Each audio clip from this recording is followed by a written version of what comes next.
Hello' মৰমৰ ছাত্ৰ ছাত্ৰীসকল, আজি আমি লৈ আহিছোঁ 24 আৱাৰ ষ্টাডি এডুকেশ্যন ইউটিউব চেনেলত দশম শ্ৰেণীৰ অসমীয়া পাঠ্যপুথি 14 নম্বৰ অধ্যায়। ছাত্ৰ ছাত্ৰীসকল, তোমালোকে যিসকলে এইটো চেনেলত প্ৰথমবাৰৰ বাবে আহিছা, তোমালোকে চেনেলটো ছাবস্ক্ৰাইব কৰি দিবা, ভিডিঅ'টো লাইক কৰি দিবা আৰু ভিডিঅ'টোত এটা কমেণ্ট কৰি দিবা। ছাত্ৰ ছাত্ৰীসকল, তোমালোকে যে আগৰ ভিডিঅ'সমূহ চোৱা নাই, এইটো ভিডিঅ'ৰ ডিছক্ৰিপশ্যনত লিংক দিয়া থাকিব, তোমালোকে যাই চাই ল'বা। আৰু ছাত্ৰ ছাত্ৰীসকল, তোমালোকৰ বাবে মই ৰচনা দি দিছোঁ, তোমালোকে এইটো ভিডিঅ'ৰ ডিছক্ৰিপশ্যনত যাই তোমালোকে তাৰপৰা ৰচনাও তোমালোকে চাই ল'ব পাৰিবা। তো আহা আমি আজি আলোচনা কৰোঁ। সকলোবোৰ ভিতৰুৱা প্ৰশ্নোত্তৰ আলোচনা কৰিম আৰু প্ৰশ্নাৱলীৰ সকলো প্ৰশ্নোত্তৰ আমি আলোচনা কৰিম। তো আজি আমাৰ অধ্যায়টোৰ নাম হ'ল ধৰ ঝাৰু ধৰ ভাই। ছাত্ৰ ছাত্ৰীসকল, এইটো কোনে লিখিছিল? এইটো লিখিছে অম্বিকাগিৰি ৰায়চৌধুৰী। তোমালোকে প্ৰশ্নোত্তৰসমূহ চাই থাকিবা ছাত্ৰ ছাত্ৰীসকল। ইয়াত আছে কবি পৰিচয়। ছাত্ৰ ছাত্ৰীসকল, কবি পৰিচয়ৰ পৰা আমাৰ 1 নম্বৰৰ বহু প্ৰশ্ন আহি থাকে। 1 নম্বৰৰ বহু প্ৰশ্ন কবি পৰিচয়ৰ পৰা আহি থাকে। মই তোমালোকক কিছুমান সৰু সৰু প্ৰশ্ন কবি পৰিচয়ৰ পৰা মই দি দিছোঁ আৰু তোমালোকে কি কৰিবা, কবি পৰিচয়টো অলপমান পঢ়ি ল'বা। ছাত্ৰ ছাত্ৰীসকল, এইখিনি প্ৰশ্ন আমাৰ এইখিনি আলোচনা কৰা হ'ব আজি সকলোবিলাক। প্ৰথমতে ছাত্ৰ ছাত্ৰীসকল আমি সাৰাংশাখিনি চাই লওঁ, তাৰপিছত 1 নম্বৰৰ পৰা প্ৰশ্নোত্তৰ আলোচনা আৰম্ভ কৰিম। পাঠৰ সাৰাংশা, তোমালোকে এই সাৰাংশাখিনি লিখি ল'বা, চাই ল'বা। সাৰাংশা আমাৰ আহিয়ে থাকে 4 নম্বৰ বা 3 নম্বৰৰ সাৰাংশা তোমালোকৰ পৰীক্ষাত আহিয়েই থাকে। সাৰাংশাখিনি তোমালোকে ভালদৰে চাই লোৱা, এইখিনিলৈকে লিখিলেই হৈ যাব। আহা আমি 1 নম্বৰৰ পৰা প্ৰশ্নোত্তৰ আৰম্ভ কৰোঁ। আমাৰ অতিকৈ চমু উত্তৰ দিয়া আছে ইয়াত। 1 নম্বৰত কি কৈছে? 1 নম্বৰ প্ৰশ্নত অম্বিকাগিৰি ৰায়চৌধুৰীক কি আখ্যা দিয়া হৈছিল? অম্বিকাগিৰি ৰায়চৌধুৰীক অসম কেশৰী আখ্যা দিয়া হৈছিল। 2 নম্বৰত আছে সাতামপুৰুষীয়া সোণৰ চোতাল ঘৰ কিহেৰে পোত খাই আছে বুলি কবিয়ে কৈছে? সাতামপুখুৰীয়া সোণৰ চোতাল ঘৰ যুগ যুগৰ বুহুৰ মালি পৰি পোত খাই আছে বুলি কবিয়ে কৈছে। 2 নম্বৰ, জাতিৰ জীৱন মনোহৰ কৰিবলৈ কবিয়ে কি বেশেৰে ঝাৰু ধৰিবলৈ কৈছে? জাতিৰ জীৱন মনোহৰ কৰিবলৈ কবিয়ে বীৰ বেশেৰে ঝাৰু ধৰিবলৈ কৈছে। 6 নম্বৰ, কবিয়ে চাই থাকোঁতে থাকোঁতে মুখ কিহেৰে ভৰি পৰিল বুলিছে? কবিয়ে চাই থাকোঁতে থাকোঁতে মুখ কাজল ছাইৰে ভৰি পৰিল বুলিছে, যাৰ অৰ্থ হ'ল পৰাধীনতাৰ কলংক। এতিয়া আমাৰ 2 নম্বৰৰ প্ৰশ্ন। 2 নম্বৰত আছে হল এৰে তোৰ সময় হবৰ জাতিৰ ঝাৰুদাৰ যে ভাই। ইয়াত কবিয়ে কি কাৰণে জাতিৰ ঝাৰুদাৰ হোৱাৰ সময় হলহি বুলি সকীয়াইছে বা সকীয়াই দিছে? এইখিনি এনেদৰে লিখিবা যে উক্ত কবিতা ফাঁকিৰ জৰিয়তে কবিয়ে কৈছে যে আমাৰ দেশখন যুগ যুগ ধৰি পৰাধীন হৈ আছে। ইয়াৰ উপৰিও মানুহৰ মনবোৰ হিংসা, দেশ ভেদাভেদ, ঘৃণা আৰু স্বাৰ্থপৰতাৰ দৰে মলিবোৰেৰে ভৰি আছে। এইবোৰৰ বাবেই জাতিৰ প্ৰগতি ৰুদ্ধ হৈ আছে। যিদৰে এজন ঝাৰুদাৰে ঘৰ দুৱাৰৰ মলি মামৰ চাফা কৰি পৰিষ্কাৰ কৰে, ঠিক সেইদৰে দেশবাসীয়েও এতিয়া জাতিৰ ঝাৰুদাৰ হৈ সমাজৰ আৰু মনৰ সকলো লেতেৰা ভাৱ আঁতৰাই দেশৰ উন্নতিৰ পথলৈ আগুৱাই নিয়াৰ সময় আহি পৰিছে বুলি কবিয়ে সকীয়াই দিছে। 3 নম্বৰ তোমালোকে চোৱা, নহল যে বিশ্বসভাত নহব তোৰ বহাৰ ঠাই। বিশ্বসভাত বহাৰ ঠাই পাবলৈ কবিয়ে কি কৰিবলৈ নিৰ্দেশ দিছে? উত্তৰ চোৱা তোমালোকে। বিশ্বসভাত বহা ঠাই পাবলৈ অৰ্থাৎ বিশ্ব দৰবাৰত নিজৰ দেশক এক সন্মানীয় স্থানত প্ৰতিষ্ঠা কৰিবলৈ কবিয়ে আমাক নিজৰ জাতিটোক সকলো ধৰণৰ মলিৰ পৰা মুক্ত কৰিবলৈ নিৰ্দেশ দিছে। তাৰপিছত আছে কবিয়ে হিংসা, দেশ ভেদাভেদ, ঘৃণা ঘৃণী আৰু স্বাৰ্থপৰতাৰ দৰে যিবোৰ কুভাৱনাই সমাজখনক লেতেৰা কৰি ৰাখিছে সেই সকলোবোৰ জাহি জাবৰক সাৰি পুচি আঁতৰাই জাতিৰ জীৱন মনোহৰ কৰি তুলিবলৈ কৈছে। তেতিয়াহে বিশ্বৰ আন দেশৰ মাজত ভাৰতে নিজৰ আসন দখল কৰিব পাৰিব। 6 নম্বৰ, থৰ ঝাৰু থৰ ভাই কবিতাটিৰ মূলভাৱ লিখা।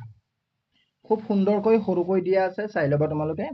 থৰ ঝাৰু থৰ ভাই কবিতাটিৰ মূলভাৱ হ'ল স্বদেশ প্ৰেমৰ আৰু জাতীয় জাগৰণ। কবি অম্বিকাগিৰি ৰায়চৌধুৰীয়ে পৰাধীন ভাৰতৰ দুৰ্দশা দেখি অতিশয় ব্যথিত হৈছে। তেওঁ দেখিছে যে দেশখন কেৱল ইংৰাজৰেই গোলাম নহয়, বৰঞ্চ ইয়াৰ মানুহবোৰৰ মনবোৰো হিংসা, ভেদাভেদ, ঘৃণা আৰু স্বাৰ্থপৰতাৰ দৰে মলিবোৰৰ ভৰি আছে। কবিয়ে দেশবাসীক এই সকলো আভ্যন্তৰীণ শত্ৰুক চিনাক্ত কৰি ঝাৰুৰে চাফা কৰাৰ দৰে মনৰ পৰা আৰু সমাজৰ পৰা আঁতৰাই পেলাবলৈ আহ্বান জনাইছে। তেওঁৰ মতে এইবোৰ মলি আঁতৰাই একগোট হ'ব পাৰিলেহে দেশৰ হেৰুৱা স্বাধীনতা আৰু গৌৰৱ ঘূৰি আহিব। তেতিয়াহে ভাৰতবৰ্ষই বিশ্ব দৰবাৰত এক সন্মানীয় স্থান লাভ কৰিব পাৰিব। সেয়েহে দেশৰ প্ৰতিজন লোককে জাতিৰ ঝাৰুদাৰ হৈ বীৰৰ দৰে দেশ সেৱাত ব্ৰতী হ'বলৈ তেওঁ আহ্বান জনাইছে। 5 নম্বৰ ব্যাখ্যা কৰিবলৈ দিছে। 1 নম্বৰত আছে ক নম্বৰ, হিংসা দেশৰ ভেদাভেদৰ ঘৃণাঘৃণী স্বাৰ্থ ভেমৰ ক'ত যে কি মলি মামৰ ভৰি জাতিৰ জীৱন যায়। সংগতিখিনি তোমালোকে এনেদৰে লিখিবা যে উক্ত কবিতাফাঁকি আমাৰ পাঠ্যপুথি অসমীয়া সাহিত্য চয়নিকা নতুনৰ অন্তৰ্গত অম্বিকাগিৰি ৰায়চৌধুৰীদেৱৰ দ্বাৰা ৰচিত থৰ ঝাৰু থৰ ভাই নামৰ কবিতাটিৰ পৰা তুলি অনা হৈছে। এই কবিতাফাঁকিৰ জৰিয়তে কবিয়ে ভাৰতীয় সমাজৰ বিয়পি থকা আভ্যন্তৰীণ কুপ্ৰবৃত্তিবোৰৰ কথা উল্লেখ কৰিছে। কবিয়ে কৈছে যে ভাৰতীয়সকলৰ মনবোৰ পৰস্পৰৰ প্ৰতি হিংসা, দেশ ভেদাভেদৰ ভাৱ, ঘৃণা আৰু অহংকাৰৰ দৰে বহুতো মলি মামলেৰে ভৰি আছে। এইবোৰ কুপ্ৰবৃত্তিৰ বাবেই আমাৰ জাতীয় জীৱন ধ্বংসৰ মুখলৈ আগবাঢ়ি গৈছে। যেতিয়ালৈকে আমি এইবোৰ মানসিক মলি আঁতৰাব নোৱাৰো, তেতিয়ালৈকে জাতিৰ প্ৰকৃত উন্নতি সম্ভৱ নহয় বুলি কবিয়ে গভীৰভাৱে অনুভৱ কৰিছে। তাৰপিছত আছে থৰ ঝাৰু থৰ ভাই আৰু চাবৰ সময় নাই, চাই থাকোতে মুখৰ কেৱল ভৰিল কাজল চাই। তোমালোকে এই সংগতিখিনি একেই লিখিবা, ইয়াৰ পৰা লৈ কেনে সংগতি ইয়ালৈকে। সংগতিখিনি যিমান ব্যাখ্যা আহে তোমালোকে প্ৰত্যেকটো ব্যাখ্যাত এনেদৰে লিখি দিব পাৰিবা, সংগতিখিনি একেই। তাৰপিছত তোমালোকে এইখিনি লিখি ল'বা যে কবিয়ে এই কবিতাফাঁকিৰ জৰিয়তে দেশবাসীক পৰাধীনতা আৰু সামাজিক কুসংস্কাৰৰ বিৰুদ্ধে জাগি উঠিবলৈ আহ্বান জনাইছে। তেওঁ কৈছে যে হাত সাৱটি চাই থকাৰ সময় আৰু নাই। আমি চাই থাকোতেই আমাৰ মুখমণ্ডল পৰাধীনতাৰূপী কাজল ছাইৰে কলা পৰিল, অৰ্থাৎ আমাৰ সমাজখন কলংকিত হল। সেয়েহে আৰু সময় নষ্ট নকৰি সকলোকে হাতে কামে দেশৰ কামত লাগি যাবলৈ তেওঁ আহ্বান জনাইছে। তাৰপিছত আছে থৰ ঝাৰু থৰ ভাই কবিতাটোৰ মাজেৰে কবি ৰায়চৌধুৰীদেৱৰ স্বদেশ প্ৰেমৰ ভাৱ কিদৰে প্ৰকাশ পাইছে লিখা। থৰ ঝাৰু থৰ ভাই কবিতাটোত কবি অম্বিকাগিৰি ৰায়চৌধুৰীদেৱৰ গভীৰ স্বদেশ প্ৰেমৰ ভাৱ প্ৰকাশ পাইছে। স্বাধীনতা সংগ্ৰামৰ সময়ত কাৰাবাসত থাকোতে ৰচনা কৰা এই কবিতাটোৰ প্ৰতিটো শব্দৰে দেশৰ প্ৰতি থকা তেওঁৰ গভীৰ ভালপোৱা আৰু দায়িত্ববোধ ফুটি উঠিছে। কবিয়ে দেশক এখন সোণৰ চোতাল ঘৰৰ লগত তুলনা কৰিছে, যিখন ঘৰ যুগ যুগৰ মলিৰে পোত খাই আছে।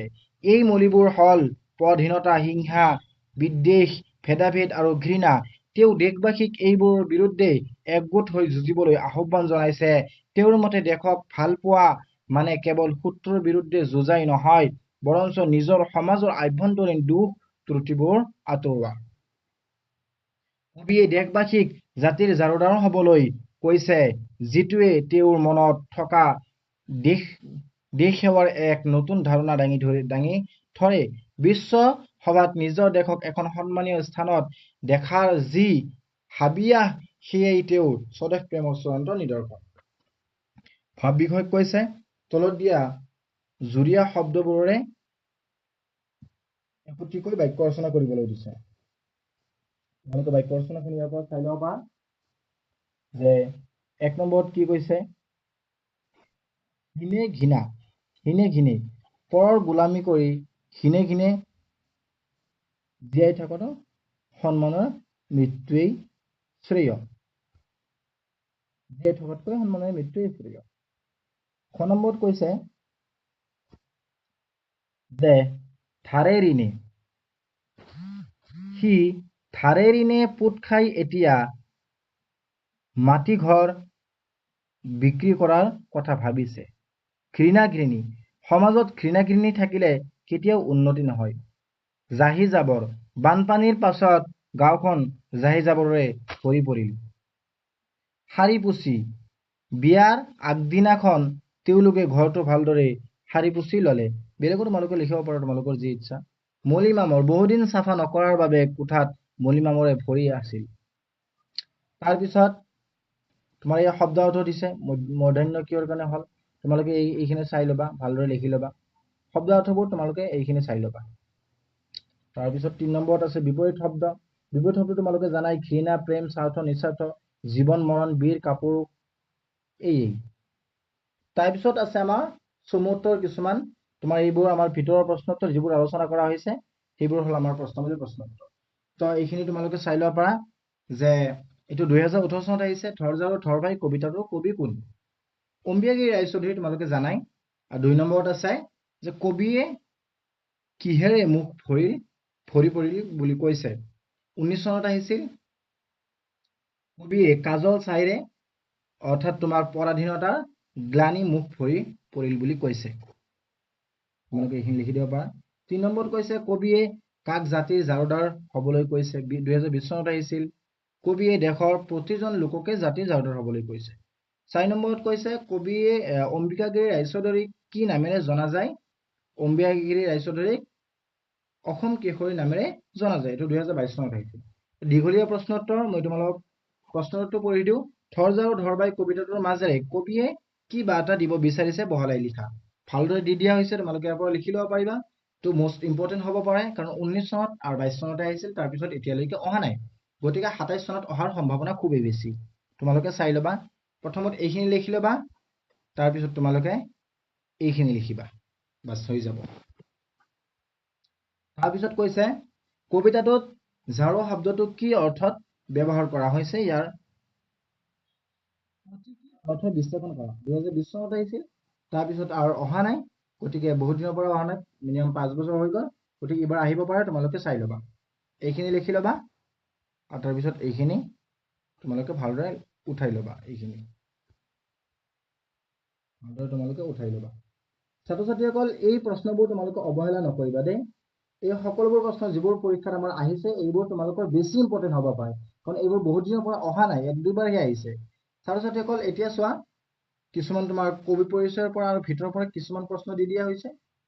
যেনেকুৱা তোমাৰ কবিতাটো ক'ত আৰু কেতিয়া ৰচনা কৰা হৈছিল। কবিতাটো ভাৰতৰ স্বাধীনতা সংগ্ৰামৰ সময়ত অসহযোগ আন্দোলনত অংশগ্ৰহণ কৰি কাৰাবাস খাটি থকা অৱস্থাত কবিয়ে ৰচনা কৰিছিল। এইটো তোমালোকৰ ইম্পৰ্টেণ্ট হ'ব পাৰে। সোণৰ চোতাৰ ঘৰ বুলিলে কবিয়ে কি বুজাইছে, তোমালোকে এইটো লিখিব পাৰা। তাৰপিছত আছে যুগৰ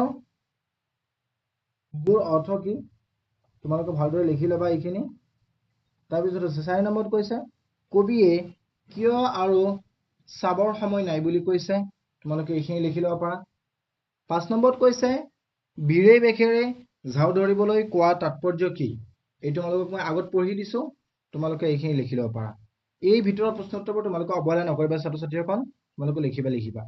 কবিতাটোৰ মূল উদ্দেশ্য ক'বলৈ কৈছে, এইটো মোষ্ট ইম্পৰ্টেণ্ট হ'ব পাৰে। মূল উদ্দেশ্য তোমালোকৰ আহিয়ে থাকে, এইটো মই পঢ়ি দি আছো চোৱা। কবিতাটোৰ মূল উদ্দেশ্য হ'ল দেশবাসীক পৰাধীনতা আৰু সামাজিক কুপ্ৰথাবোৰৰ বিৰুদ্ধে জাগ্ৰত কৰি তোলা আৰু ঐক্যভাৱে দেশৰ উন্নতিৰ বাবে কাম কৰিবলৈ অনুপ্ৰাণিত কৰা।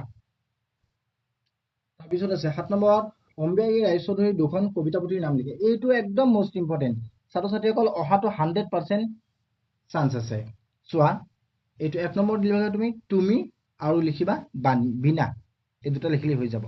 তাৰপিছত আছে কবিয়ে পূজা দিলি পৰচৰণত বুলি কি বুজাব বিচাৰিছে এইখিনি তোমালোকে লিখি দিবা 9 নম্বৰত আছে জাতিৰ জীৱন কেনেকৈ মনোহৰ হ'ব আগতেও পঢ়ি দিছো এতিয়াও তোমালোকে এইখিনি চাই ল'ব পাৰা 10 নম্বৰ আজি আমাৰ শেষৰ প্ৰশ্ন কবিতাটোৱে বৰ্তমান সময়ত কিয় প্ৰাসংগিকতা বহন কৰিছে মোস্ট ইম্পৰ্টেন্ট ছাত্ৰ ছাত্ৰীসকল এইটো আহিব পাৰে এইটো বৰ্তমান সময়ৰ কথা কৈছে আৰু সদায় চাবা যোনটো বস্তু নাকি তোমাৰ বৰ্তমানৰ লগত কানেক্ট হৈ থাকে নিজৰ পৰিবেশৰ লগত সেইটো বস্তু পৰীক্ষাত তোমালোকৰ বেছি বেছি আহে চাই ৰচনাই হওক চাই যিকোনো কবিতা পৰাই যিকোনো এটা ভাগ হওক চোৱা এইটোত কৈছে কি কবিতাটোত আজিও প্ৰাসংগিক কাৰণ আজিও আমাৰ সমাজত দুৰ্নীতি ভেদাভেদ স্বাৰ্থপৰতা আদিৰ দৰে বহুতো সামাজিক ব্যাধি বিদ্যমান এইবোৰ আঁতৰাই এখন সুস্থ সমাজ গঢ়িবলৈ কবিতাটোৱে আমাক অনুপ্ৰেৰণা যোগায় তো ছাত্ৰ ছাত্ৰীসকল এনি টাইম তোমালোকে নিজৰ পৰিবেশৰ লগত ৰিলেট কৰি ৰচনাসমূহ তোমালোকে চাবা আৰু সেই ৰচনাসমূহ তোমালোকৰ পৰীক্ষাত বেছি বেছিকৈ আহিব শব্দাৰ্থ ৰচনা বা তোমালোকৰ ধৰা এই চিঠি লিখিবলৈ আহে বা এপ্লিকেশ্যন সেইবোৰ তোমালোকৰ আহিব পাৰে তো ছাত্ৰ ছাত্ৰীসকল তোমালোকে যিসকলে ভিডিঅ'টো লাইক কৰা নাই লাইক কৰি দিয়া কমেণ্ট বক্সত এটা কমেণ্ট কৰি দিয়া আৰু চেনেলটো ছাবস্ক্ৰাইব কৰি দিয়া তোমালোকক সকলোকে ভিডিঅ'টো শেষলৈকে চাই থকাৰ বাবে ধন্যবাদ